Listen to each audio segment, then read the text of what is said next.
अस्सलामुअलैकुम मेरे प्यारे दोस्तों, मैं हूं आपका दोस्त इमरान। हाजिर हो चुका हूं लेकर एक और इस्लामियत की वीडियो।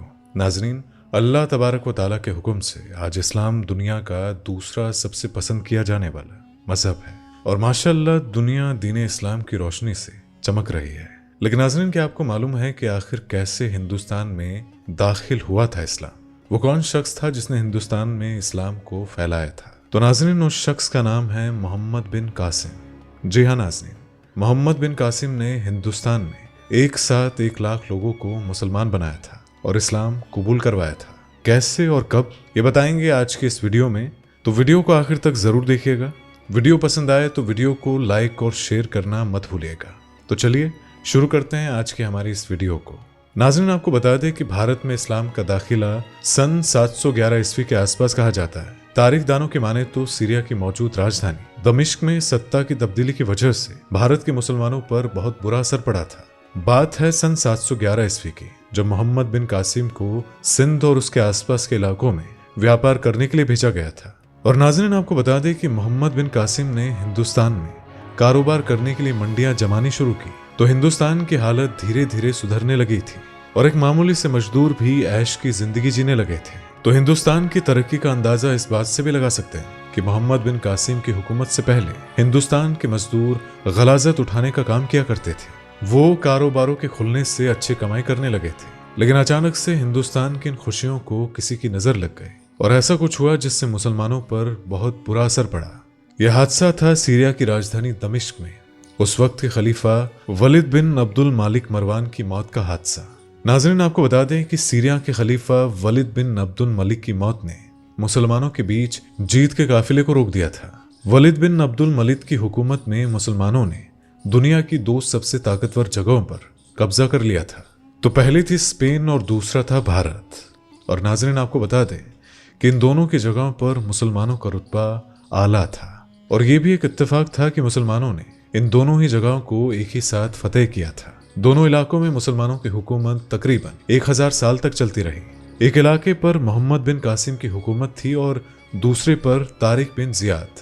और नाज़रीन, क्या ही मंजर रहा होगा, जरा सोचिए आप इसके बारे में कि दुनिया के 2 सबसे मजबूत इलाकों पर मुसलमानों की हुकूमत वाबस्ता थी और दुनिया हमारी ताकत को सलाम कर रही थी। लेकिन दमिश्क में खलीफा वलिद बिन अब्दुल मलिक की मौत ने सब कुछ बदल कर रख दिया था। नाज़रीन, आपको बता दें कि वलिद बिन अब्दुल मलिक की मौत के बाद उसका भाई सुलेमान बिन अब्दुल मलिक दमिश्क का खलीफा बना। लेकिन नाज़रीन, आपको बता दें कि सुलेमान को अपने भाई वलिद से इस कदर नफरत थी कि दमिश्क की गद्दी पर बैठने के फौरन बाद ही उसने अपने भाई के चाहने वालों को मारना शुरू कर दिया। सुलेमान ने अपना पहला ही निशाना भारत पर साधा, क्योंकि यहाँ मोहम्मद बिन कासिम की हुकूमत कायम थी और दमिश्क का हुक्मरान बनते ही सुलेमान ने सबसे पहले हिंदुस्तान में मोहम्मद बिन कासिम को गद्दी से हटाया और उसे वापस दमिश्क बुला लिया। और नाज़रीन, आपको बता दें कि सुलेमान बिन अब्दुल मलिक ने न सिर्फ हिंदुस्तान से मोहम्मद बिन कासिम को बल्कि स्पेन से तारिक बिन जियाद को भी वापस दमिश्क बुला लिया और उससे भी उसकी गद्दी छीन ली। दोनों ही हुक्मरान अपनी अपनी हुकूमत को छोड़कर दमिश्क के लिए रवाना हो गए।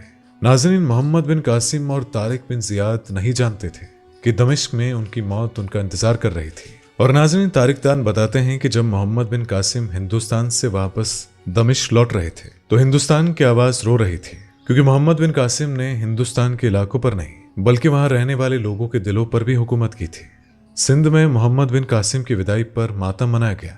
हिंदुस्तान में मोहम्मद बिन कासिम को खुदा बना दिया गया और उसका एक बुत भी बना दिया गया जिसकी यहाँ के लोग हर रोज इबादत किया करते थे। और नाज़रीन, आपको बता दें कि मोहम्मद बिन कासिम के बुतों को बाद में नए हुक्मरानों ने तोड़ दिया था। नाज़रीन, हिंदुस्तान में मोहम्मद बिन कासिम की शोहरत का आलम यह था कि जब मोहम्मद बिन कासिम हिंदुस्तान से विदाई ले रहा था तो सिंध की आवाज उसके पीछे पीछे रोती हुई जा रही थी। दूसरी तरफ दमिश्क में मोहम्मद बिन कासिम की मौत उसका इंतजार कर रही थी।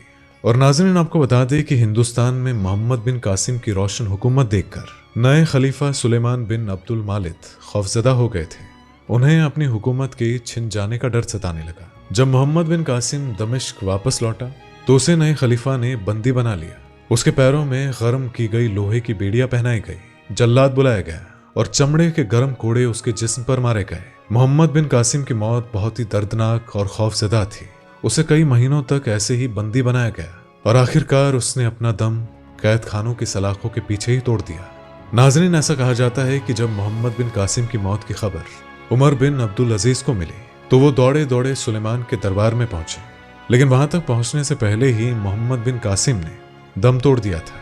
नाज़रीन, कहा जाता है कि मोहम्मद बिन कासिम की मौत बहुत ही भयानक और रोंगटे खड़े कर देने वाली थी, और ऐसी मौत की तवक्को कोई अपने दुश्मन के लिए भी नहीं करता है, जैसी मौत हिंदुस्तान के प्यारे और दुलारे हुक्मरान मोहम्मद बिन कासिम को नसीब हुई। नाज़रीन, आपको बता दें कि मोहम्मद बिन कासिम का हिंदुस्तान में अलग ही दबदबा था। सिंध का बादशाह दाहिर तो इतना डरा कि उसने अपनी ही सगी बहन से शादी कर ली, क्योंकि उसे पुरोहितों और पंडितों ने यह बता दिया था कि जो भी शख्स उसकी बहन से शादी करेगा तो उसे सत्ता से कोई भी हटा नहीं पाएगा। लेकिन नाज़रीन, मोहम्मद बिन कासिम की आंधी के आगे किसी का तख्तो ताज कायम न रह सका, और सिंध का बादशाह अपनी ही सगी बहन से शादी करने के बावजूद भी तबाह हो गया और सत्ता उसके हाथों से चली गई। मोहम्मद बिन कासिम ने हिंदुस्तान की राजगद्दी पर काबिज होने के बाद सिंध में इस्लामिक सत्ता कायम की और सभी को बराबरी का दर्जा दिया। मोहम्मद बिन कासिम ने सिंध के 4 बड़े शहरों देबल, ब्राह्मणाबाद, मुल्तान और कन्नौज में मस्जिदें बनवाई। और आपको बता दें कि मोहम्मद बिन कासिम ने दमिश्क में वलीद बिन अब्दुल मलिक से इल्तिजा करके हाफिज कुरान को हिंदुस्तान बुलाया गया, ताकि वो यहाँ के लोगों को कुरान पाक की मुफ्त में तालीम दे सके। और नाज़रीन, इसके अलावा आपको बता दें कि पढ़ने वाले बच्चों को हुकूमत वजीफा भी दिया करती थी, ताकि उनका मन कुरान पाक की तिलावत में लगा रहे।